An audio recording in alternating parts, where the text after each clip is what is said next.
السلام علیکم ورحمۃ اللہ وبرکاتہ۔ الحمد للہ وکفی والصلاة والسلام علی من لا نبی بعدہ۔ اللہم صلی علی محمد وعلی آل محمد کما صلیت علی ابراہیم وعلی آل ابراہیم انک حمید مجید۔ اللہم بارک علی محمد وعلی آل محمد کما بارکت علی ابراہیم وعلی آل ابراہیم انک حمید مجید۔ اعوذ باللہ من الشیطان الرجیم، بسم اللہ الرحمن الرحیم۔ ان الذین قالوا ربنا اللہ ثم استقاموا تتنزل علیہم الملائکہ الا تخافوا ولا تحزنوا وابشروا بالجنة التي كنتم توعدون نحن أولياؤكم في الحياة الدنيا وفي الآخرة ولكم فيها ما تشتهي أنفسكم ولكم فيها ما تدعون نزلا من غفور رحيم۔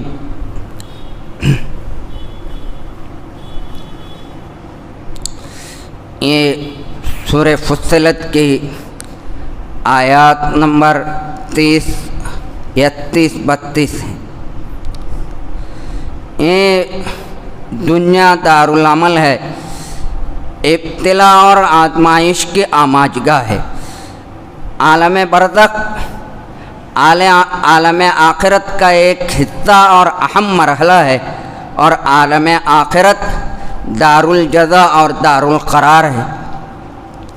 اس آیت کے اندر اللہ رب العالمین نے مومنوں کا حال بیان کرتے ہوئے کہتا ہے ان الذین قالوا ربنا اللہ، بے شک وہ لوگ جنہوں نے کہا ہمارا رب اللہ ہے، ثم استقم، پھر اس پر قائم رہے، یعنی استقامت کے ساتھ جمے رہے۔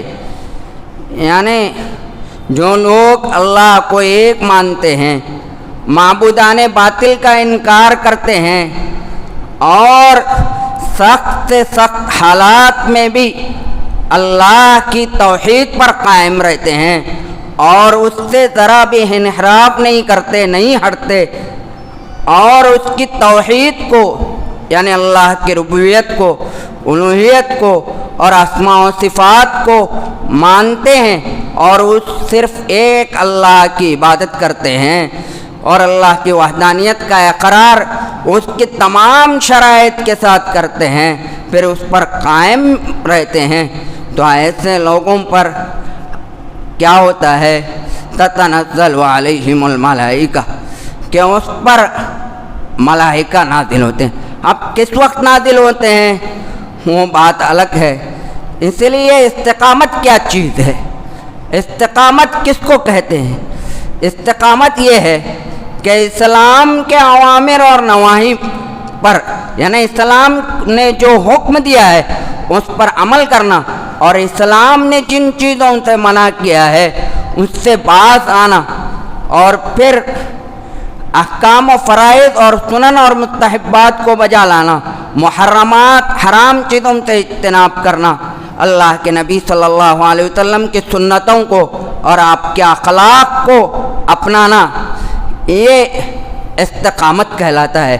زبان سے صرف لا الہ الا اللہ کا اقرار کرنا کافی نہیں، بلکہ ایمان کی تعریف ہی یہی ہے کہ اقرار باللسان وتصدیق بالقلب وعمل بالارکان، یعنی اسلام نے جتنے بھی ارکان اس پر عمل کے بیان کیے ہیں ان سب پر عمل کرنا، اس پر جمے رہنا، اس کو استقامت کہا جاتا ہے۔ اور پھر ایمان لا کر اس کے احکامات پر جم جانا بڑا مشکل کام ہے۔ احکام الہی پر اگر کوئی جم کے عمل کرتا ہے، اس پر قائم رہتا ہے، دین پر استقامت کے ساتھ رہتا ہے، تو جتنی بھی آزمائشیں آئیں تو اس کو خندہ پیشانی کے ساتھ قبول کرے، کیونکہ اللہ تعالیٰ آزمائش دے کر اپنے نیک بندوں کو آزماتا ہے۔ آج کل کے حالات آتے ہیں اسلام پر کیسے کیسے حملے ہوتے ہیں، حتیٰ کہ ایک وقت ایسا بھی آیا ہے کہ باطل طاقتوں نے نبی کریم صلی اللہ علیہ وسلم پر کچھ کہنے سے بھی بات نہیں آتے تھے. آج بھی ویسے ہی حالات ہیں. یہ ایسے حالات کیوں آتے ہیں؟ اس میں سب سے بڑی کوتاہیاں ہماری اور آپ کی ہیں. ہم نے نبی کی سنتوں کو، نبی کے عمل کو اور نبی کے طریقے پر عمل کرنے کو ہم نے زندگی کے تمام معاملات کے اندر نبی کے طریقے کو نہیں اپنایا. آج باطل طاقتیں جانتی ہیں کہ ان کو ہم سے زیادہ معلومات ہیں کہ نبی کریم صلی اللہ علیہ وسلم کی کیا کیا سنتیں ہیں. آج کا مسلمان وہ نہیں جو قرآن میں ہے، ان کے کتابوں میں ہے، کیونکہ مسلمان وہ ہوتا تھا کہ جو سخت آزمائش میں بھی اللہ کے احکامات کو، نبی کی سنتوں کو نہیں چھوڑتا تھا. آج دیکھیں دنیا کے اندر مسلمان سود خور ہیں. مسلم ملکوں میں سود عام ہے. کیوں؟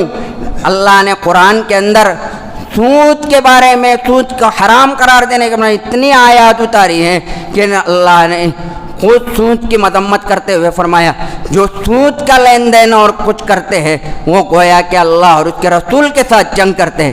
اور آج کیا ہو رہا ہے؟ آج ایک ادنا سے ادنا مسلمان ہو بینک کے اندر جاتا ہے.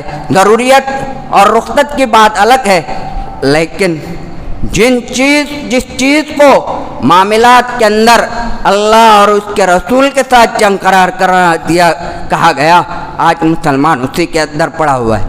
آپ جا کے دیکھیے دنیا کے اندر انفرادی طور پر بینک الگ بات ہے، انفرادی طور پر اللہ کی شریعت کو پامال کرتے ہوئے ایک دوسرے سے لین دین کرتے ہوئے سود کا ارتکاب کرتے ہیں، نفع مانگتے ہیں، قرض کسی کو دیتے ہیں، واپس تیرے میں اتنا فائدہ مانگتے ہیں. یہ چیز حرام ہے.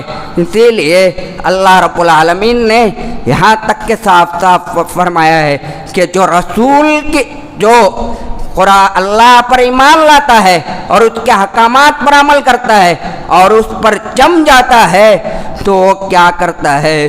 تو اللہ تعالیٰ آزمائش میں مبتلا کرتا ہے. قرآن کے اندر سورہ انبیاء کے اندر اللہ رب العالمین نے فرمایا وَنَبْلُوكُمْ بِالشَّرِّ وَالْخَيْرِ فِتْنَةً کہ ہم خیر میں بھی اور برائی میں بھی لوگوں کی آزمائش کرتے ہیں. اور اللہ دیکھنا چاہتا ہے کہ خیر میں آزمائش کیوں کیا جاتا ہے؟